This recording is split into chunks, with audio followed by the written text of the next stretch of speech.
I think the secret to success, it doesn't matter if you come from a little village or from a big town. There's one thing that you have to do, and that is you have to first of all work your ass off. And number two, you have to have a very clear vision of where you want to go. You have to be brave. You have to be tough. Have the discipline to follow through. And it is very important that you don't listen to the naysayers.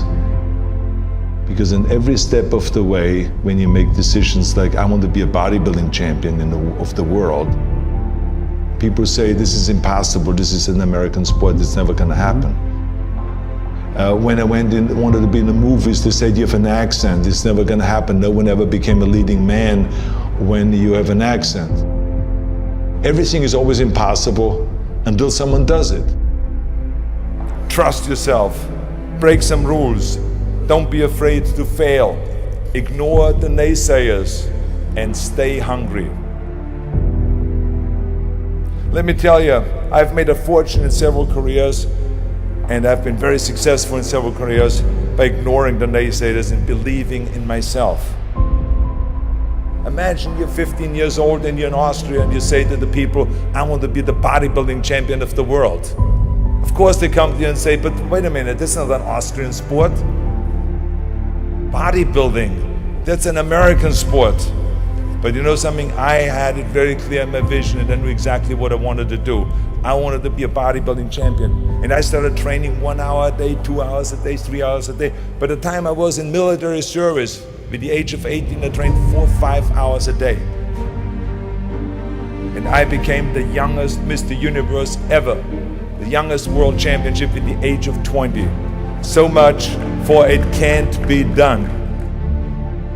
And right after that, because like I said, you have to be hungry, I went after my next goal, which was to come to America. I came over here with empty pockets, but full of dreams, full of desire. I knew that this was where I could continue my bodybuilding career and start acting also, go into the acting profession. So I immigrated here and I kept training and training hours every day, 5 hours, 6 hours a day, and won 1 world championship after the other. By the time I was finished with bodybuilding, I won 13 world championship titles, more than anyone. And then again, I was hungry to move on, because you can't do bodybuilding for the rest of your life. I wanted to move on, and I knew it was acting that I wanted to get into. But again, I faced the same obstacles where people said it can't be done. When I talked to agents, they said to me, you cannot become just an actor and walk in the movies. I say, I just don't want to become an actor. I want to be a leading man. They say, well, forget about that, and they laughed. I mean, with your accent, no one has become a leading man with your accent. And with your body, look at all those bumps sticking out. This overdeveloped body they were in 20 years ago when they did Hercules movies, but now it's Dustin Hoffman, it's Al Pacino, it's Woody Allen. Those are the new sex symbols, don't you understand it? Look at you. Forget it, it will never happen. And with your name, Schwarzenegger, or whatever your name is, I can see that already up there on the billboards. That isn't gonna sell any tickets. But you know something, I didn't listen to them. I started working very hard, just like in bodybuilding. 5, 6 hours a day. I went to acting classes, speech classes, dialogue classes, accent removal classes. Everything that you can think of, I did.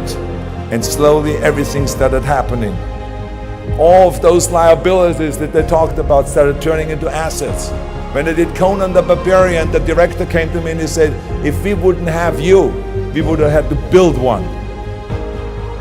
And on Terminator, the director said, I couldn't imagine to have anyone play Terminator that wouldn't have an accent and that wouldn't have your body.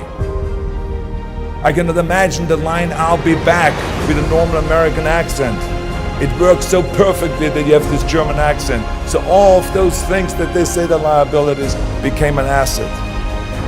As moment went on, it grew and grew, and I went from one movie to the next, started making more and more money, and then I ended up being the highest paid actor with $30 million on Terminator 3. That just shows you again so much for it can't be done. This is why I try to tell you, anything and everything can be done if you can visualize it and if you believe in yourself.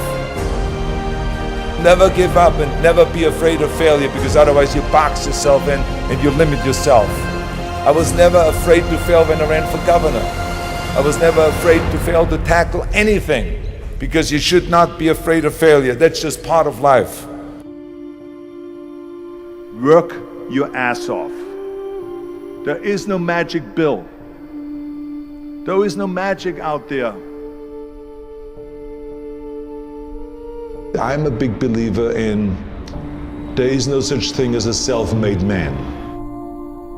Because so many times people say that you're a self-made man, you're the perfect example of the American dream and this and that. And these are all great compliments, but the reality is, as I always say, that you can call me anything you want. You can call me Arnie, Schwarzi, Governor, Schnitzel, whatever you want to call, but don't ever call me self-made man. Because I would not be here if I wouldn't have had parents that were dedicated and gave us the love and the affection and the discipline and all of the stuff right from the beginning. I wouldn't be here if I wouldn't have had the help from so many bodybuilders in Graz that helped me. Then all the way to Munich, Albert Busek, then Joe Weider that brought me to America. He brought me to America and he gave me the confidence. He paid for the first apartment in South America. Without that, I wouldn't have made it. So how can I say that I'm a self-made man? Including when I was governor, I had 5 million people voting for me. Every one of those people that voted for me helped me to become governor. How can I say that I made myself, right? So this would be nonsense, ludicrous. So this is why I say those are the things that I think were important for me to be successful. And like I said, it doesn't matter then from what village you come from anyway. You have to recognize that, and those are kind of the elements that make one successful. Right away from bodybuilding on, when I worked out, I didn't just lift for myself. I wanted to lift the entire sport. I always was interested to work towards something that is bigger than me, something that is going to be around much longer than me. I'm going to be gone one day, but bodybuilding should not be gone.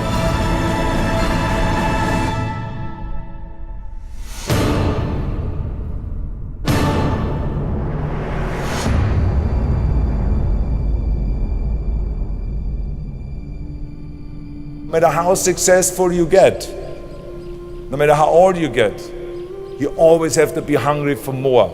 You always have to be hungry for learning new things, because you never learn enough. I, for instance, learned, when I grew up, I always thought that greatness was directly tied to fame and fortune. I thought that the big career and the money and the achievement would equal success. But I was dead wrong. But I learned that later on. I learned that totally by coincidence. When the University of Wisconsin did a research program on what effect weight training would have for Special Olympians, for intellectually challenged people, they called me. They said, Arnold, you're the expert in this subject. We want you to come up to the university and to help us with our program, to help us with our Special Olympians. And I flew up to the University of Wisconsin and I helped. And there were these kids. The first exercise we decided to do was bench press, and they were all standing in line. The first kid laid down on a bench. I put a 40-pound barbell over his chest and he did a simple exercise of bench press. He did 10 reps. Then he got up, and then the next one laid down. I put the barbell over his chest, and then that kid started breathing really heavy, and all of a sudden he started screaming really loud. And he jumped up, I put the bar back, and he started shaking. I realized that he was scared of the weight.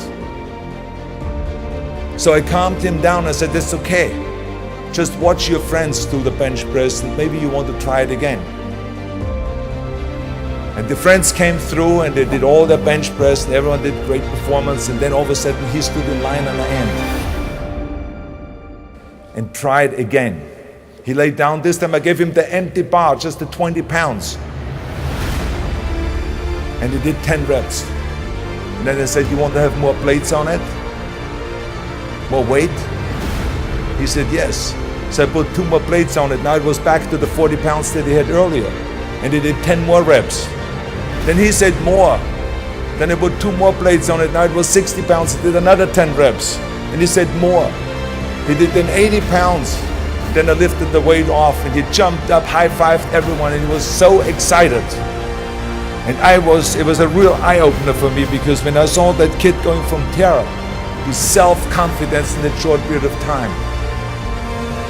So I want you to remember, have a vision, think big, ignore the naysayers, work your ass off, and give back and change the world. Because if not us, who? If not now, when?